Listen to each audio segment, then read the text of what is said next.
Welcome to The Political Mechanic. My name is Stephen Thane. This is the third episode of History We Should All Know about Booker T. Washington.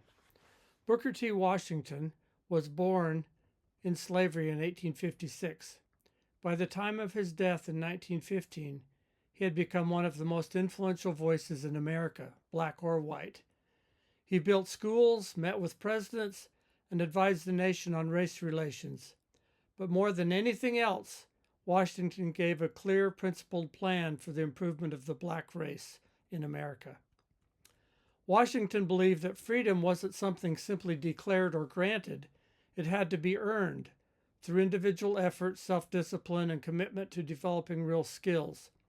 His message was this: even in the face of racism, every person could contribute to their community by becoming excellent at something, and by doing so uplift everyone around them. So I want to read a few excerpts, or at least comment on them from the book, to give you a sense of what the book is like. And it's called Up from Slavery. He says he was born on a slave plantation in Franklin County, Virginia. I'm not quite sure of the exact date or exact place of my birth, but at any rate, I suspect I must have been born somewhere and at some time. So he has a little bit sense of humor. His early years, which were spent in the little cabin where he was born, are not much different from those of thousands of other slaves. My mother, of course, had little time in which she could give attention to the training of her children because she worked so much.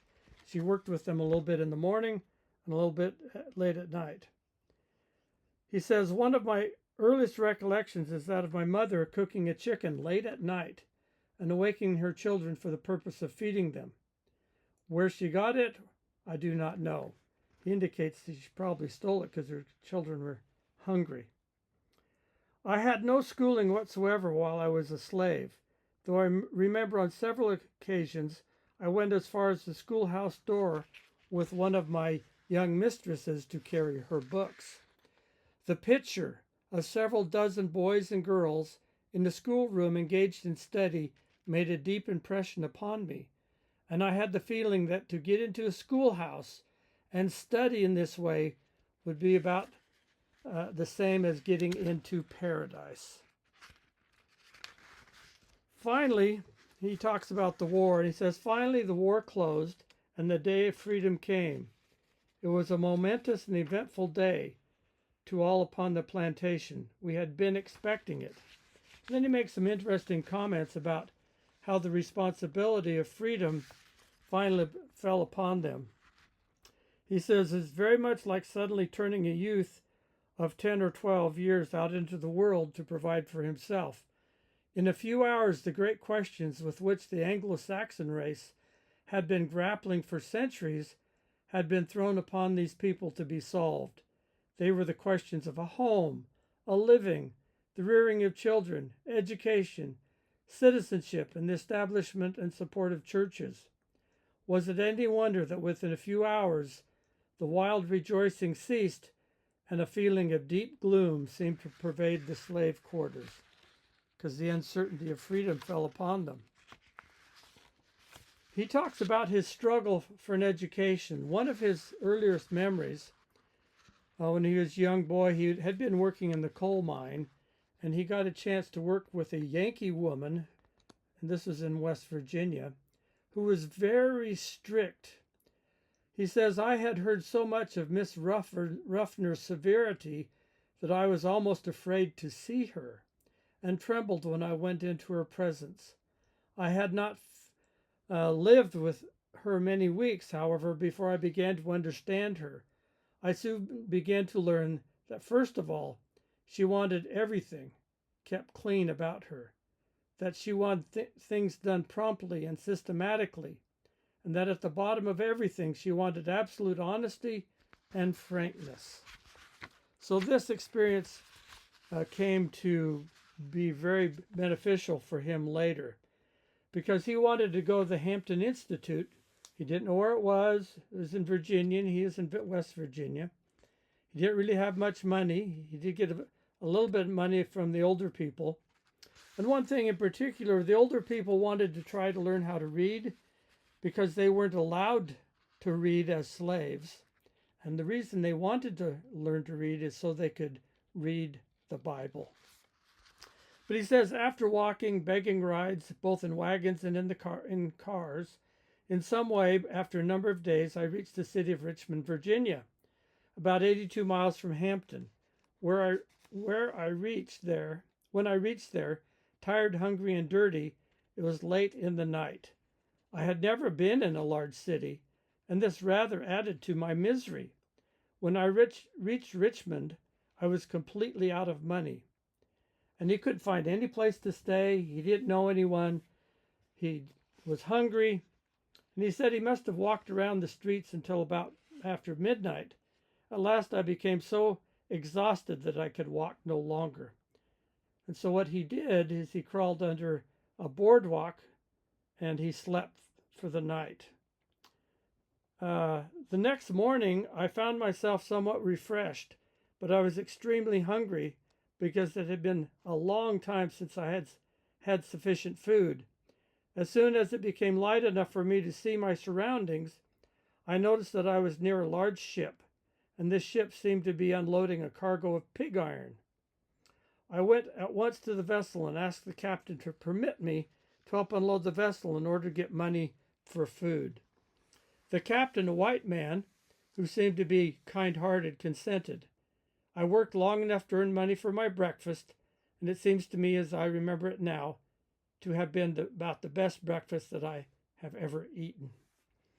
He went on to work for this gentleman for a few weeks, got some money, and then went the rest of the way to Hampton. But you can imagine, by the time he got to Hampton, he had been wearing these clothes, he was dirty.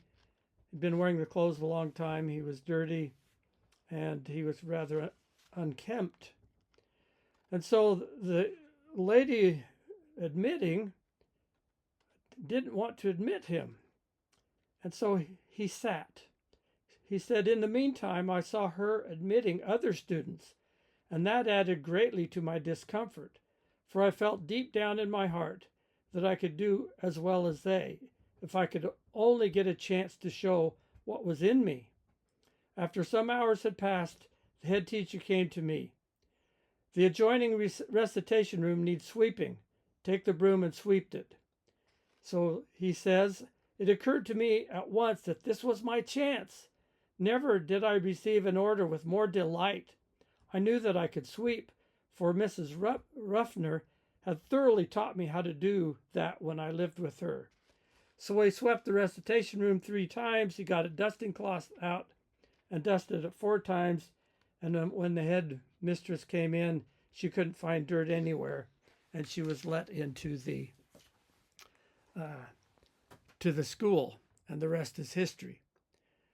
So the individual can do something for the world if they want to. It's kind of what Booker T. Washington said. What he did at the Tuskegee Institute, he just didn't teach academics. It trained carpenters, farmers, bricklayers, and mechanics. He was building not just minds, but communities rooted in economic self-reliance and moral strength. However, there was another voice at that time, W.E.B. Du Bois. Du Bois was brilliant, Harvard-educated, and far less patient. He believed the idea that black Americans he didn't believe the idea that black Americans could simply work their way into equality. He thought it was naive. He insisted that systemic change, legal, political, and structural, was necessary. He said, in effect, we can't do this on our own. Without political power, black Americans would be trapped in second-class status, no matter how skilled or virtuous they were. Now, the way I look at it, the truth is both men were partially right.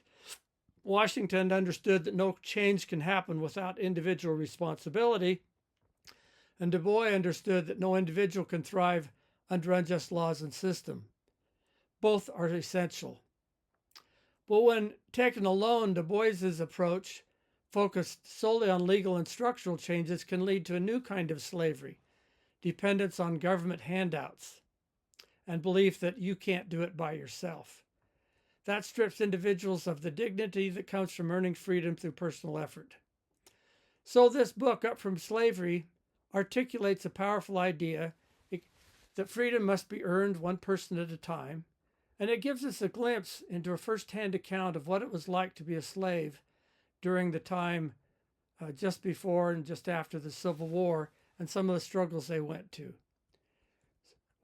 So I would encourage you to read this book, Up from Slavery by Booker T. Washington.